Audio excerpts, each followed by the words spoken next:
Radio Auto, essai croisé. Chaque dimanche, Sud Radio et ses partenaires de Mobility TV essayent pour vous un véhicule sur le marché du neuf aujourd'hui. La Mercedes classe C avec nos 3 spécialistes que je vous représente. Ils sont là tous les dimanches sur Sud Radio. Mélina Priam, bonjour à vous. Bonjour. Journaliste à l'Auto Journal. Stanislas Laroumet est avec nous également. Bonjour à vous. Bonjour. Fondateur de la plateforme Ma Voiture Idéale. Et nous sommes avec Cédric Fréhour. Bonjour à vous Cédric. Bonjour Jean-Marie. Chroniqueur automobile au journal Les Échos et fondateur de la chaîne YouTube Sans bornes. La Mercedes classe C, c'est presque un classique, Stanislas Laroumet. Oh, quel joli jeu de mots. Oui, c'est un classique, 5e génération, sortie en 93, la première, qui a succédé à la formidable Mercedes 190, dont on se rappelle tous, parce qu'on a, je pense, un peu grandi dedans. C'était la première petite Mercedes, la 190, qui est sortie en 83, elle. Alors la nouvelle, la nouvelle classée, je vais faire hurler dans les chaumières, mais je l'ai essayé en diesel. Le diesel, Ouais. Vous savez, c'est ce carburant que tout le monde décrit maintenant et pour lequel on vous donnait des bonus il y a 15 ans ou 10 ans en disant c'est formidable, c'est l'avenir. Maintenant, c'est interdit. Mais Oui. c'est pas grave, les constructeurs en font quand même. Ils en font des très bons et notamment chez Mercedes.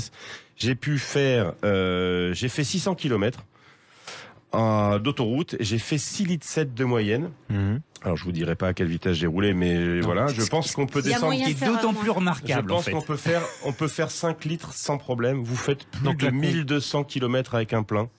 Non mais Ça c'est fait rêver, vraiment ouais. destiné aux grands rouleurs. Ça paraît incroyable. C'est une super voiture, hyper sympa à conduire parce que ça reste une propulsion, une très bonne boîte automatique. Alors malheureusement, celle qu'ils avaient mis à ma disposition au Parc Presse Mercedes, je leur dis parce que c'est un petit message un peu personnel, elle était en AMG Line qui est une finition un peu supérieure à la Oui. Progressive Line, je crois, qui est en dessous, avec des grosses jantes de 19 pouces et ça dessert le confort. Alors on attend. Alors, en quoi des jantes de 19 pouces pour ceux qui nous écoutent sur Sud Vous avez Radio? des grandes jantes, vous avez des pneus taille basse, donc Oui. un flanc très réduit.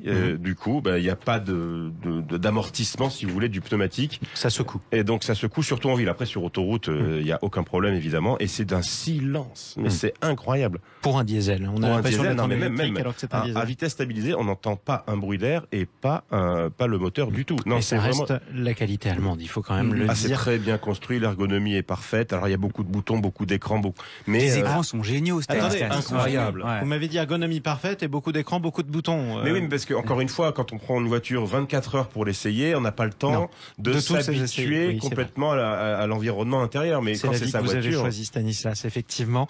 Mais quoi qu'il en soit, c'est Cédric Fréhour. On parlait du rapport qualité-prix. Alors, on consomme pas beaucoup. Ça permet de faire un seul plein pour faire 1200 ou 1300 km, vous avez dit, Facile. Stanislas. Parlons du rapport qualité-prix tout court à l'achat du véhicule. Mercedes classe C. Eh oui. Quand on s'offre une Mercedes, Mhm. il faut la blinder d'options, parce Mhm. que c'est un grand moment. Oui. Et allez, on va dire qu'il faut 60 000 euros. Voilà. facile. Facile. Mais ça, c'est le prix facial. Mhm. Ce type d'automobile se loue. La location option d'achat pour les particuliers ou en location longue durée pour les sociétés. Et c'est une voiture de société. Donc, en fait, c'est le loyer qui va plus compter que le prix facial. Sachant que, attention, parce que vous me parlez de voitures de société, pourquoi pas, mais si on travaille en centre-ville, on sera dans une zone à faible émission, et véhicules Et là- diesel à court terme. Alors, on a parlé Il y a du d'autres diesel, versions. mais heureusement, elle existe en plug-in hybride. 80 km d'autonomie. on rappelle, facile, plus que ça. Plus 100, hybride, 100, pardon, 100, hybride 100. Ouais. rechargeable, vous le branchez sur une prise. 100 km, elle fait partie des meilleurs élèves. Mhm. Et alors, il y a un truc aussi qui est génial quand on s'offre une classe C, parce que Mercedes, c'est les poupées russes. Elle ressemble, à s'y méprendre, à une classe S. C'est-à-dire qu'on a l'impression de s'offrir une classe S. Et en plus, elle a les écrans de la classe S. Et en plus, elle en a les cuirs. Et en plus, elle en a les boiseries. Donc je vous le donne en mille et mille, c'est génial. Vous tombez amoureux chaque dimanche, hein, vous le savez, Cédric Fréhour. Ah mais c'est pour ça que je viens vous voir. Effectivement. Mélina Priam, parlons un peu des performances aussi. Grande rouleuse, elle s'adresse à qui cette voiture ? Elle s'adresse à des petites familles ou à une famille, à des gens qui font de la route, effectivement, si on l'a choisi en diesel comme Stan l'expliquait. C'est une auto agréable. Enfin, il y a un côté, effectivement, vous disiez classique, Oui. mais c'est vrai, c'est un classique automobile. Et moi, j'aime bien les classiques. Voilà, c'est une voiture pour une famille, et c'est forcément, j'ai envie de dire, certes, c'est un choix onéreux, mais c'est un bon choix. On se trompe pas. C'est une auto. Le châssis est bien, les motorisations sont top, même si on peut regretter pour nous que il y a plus de 6 cylindres. Ni de V8. Ni de V8, mais voilà, mais et c'est une voiture pour faire la route, c'est juste génial. En ville, ça reste quand même une voiture qui a une taille, un gabarit supportable, Oui. puisque c'est une petite Mercedes. C'est là, enfin maintenant désormais il y a la classe A, mais ça a été la première petite Mercedes. Effectivement. Si Le je suis break en est ville, génial aussi, le super break beau. aussi. Ah ouais. Moi, je Vachement l'ai bien. essayé en break, j'adore, c'est génial. C'est ce qu'il faut prendre. Et puis c'est dans le triumvirat allemand, c'est-à-dire que c'est Audi A4, BM série 3, classé. Ce sont les 3 indémodables, les 3 les plus performantes. Voilà. Et c'est le bastion, c'est-à-dire que voilà, ils gagnent tout le temps. Donc Ils gagnent tout le temps parce qu'ils sont abattables. Et les autres gravitent autour de ça en essayant d'aller prendre des parts de marché. L'utilisation de cette voiture en ville, par exemple, Stanislas Laroumet, vous avez parlé des grandes distances pour les grands rouleurs. Je peux me garer facilement. Ah, ça braque super bien, comme beaucoup de Mercedes d'ailleurs qui sont propulsion. Les propulsions Mercedes sont toujours hyper bien braquées, ça se gare très facilement. Vous imaginez bien qu'il y a des caméras dans tous les sens pour vous aider à vous garer. Les systèmes d'aide à la conduite marchent évidemment très très bien. Vous êtes chez Mercedes.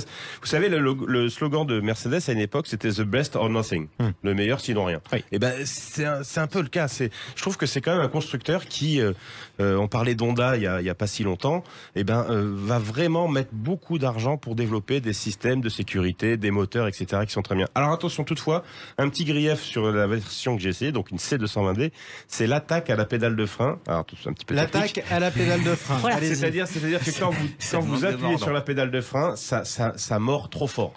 Ça freine trop vite. Ça freine Oui. trop brutalement. Trop brusquement. Trop brutalement. Vous êtes sûr que c'est pas vous qui allez trop vite? Non, pas du tout, parce que j'ai même filé le volant à un éminent confrère qui Qui s'appelle est beaucoup Arthur. plus sage. Pas beaucoup. Et il m'a dit, c'est quoi cette pédale de frein? Dès qu'on la touche, dès qu'on l'effleure, Trop si vous voulez, brusque. vous avez le nez qui part en avant. Trop brusque. C'est à vous d'y aller plus doucement sur le pied droit, mon cher Stanislas. On vous Stanislas l'a a déjà raison. dit d'ailleurs. Il y a 2 écoles sur l'attaque de freinage. Il y a ceux qui adorent le mordant instantané. Et il y a ceux qui disent non, on veut plus progressif. Ouais. Bon, chacun se fera son opinion. Moi, je suis plus pour le mordant instantané. Comme ça, au moins, ça part direct. Il y a une chose aussi qui est chouette sur la classe C, c'est que les assistances à la conduite dont Stanislas parlait, elles sont réglées au millimètre. Qu'est-ce que ça veut dire? C'est-à-dire que quand on met justement l'assistance, on peut conduire presque sans les mains. Et on le fait de temps en temps, mais normalement la loi impose de rétablir évidemment les mains tout de suite au volant, sinon Mais la voiture te le rappelle. elle te le rappelle. Mais elle met le bon angle au volant. Certaines on conduisent un peu comme des aveugles, c'est-à-dire qu'ils font des petits tic-tac-tac et puis hop, et là non, elle met le bon angle et c'est magistral. Et on est même sidéré, on remet les mains sur le volant parce qu'on dit mais c'est peut-être que c'est cassé, c'est pas mettre d'imposer un autre angle au volant. Et c'est génial, absolument génial. Et là ils ont très bien travaillé. Dernier mot pour Mélina Priam. Non, il y a une ambiance aussi, c'est l'ambiance des Mercedes actuelles avec effectivement, ça plaît pas à tout le monde, mais beaucoup d'écrans digitaux et numériques. Oui. Mais sauf que quand on s'installe à bord, on a juste envie de dire waouh. Et même sur cette, je le mets entre guillemets, petite Mercedes, l'effet il est là. On a l'impression d'être à bord d'une navette spatiale. Ça implique un petit apprentissage pour maîtriser l'ensemble des fonctions, parce qu'il y en a de plus en plus, mais on a une ambiance, ça reste, si on fait attention, il faut pas oublier quand même que c'est une qualité des Mercedes confortable, il faut juste, comme le disait Stan, ne pas aller vers des montes pneumatiques trop importantes. Voilà, et ne pas freiner trop fort. En tout cas, le message sera passé. Stanislas Laroumet, merci à vous. Merci à Mélina Priam qu'on entendait également à l'instant. Et à Cédric Fréau, on vous retrouve dimanche prochain pour un nouvel essai croisé sur Sud Radio Auto. À dimanche.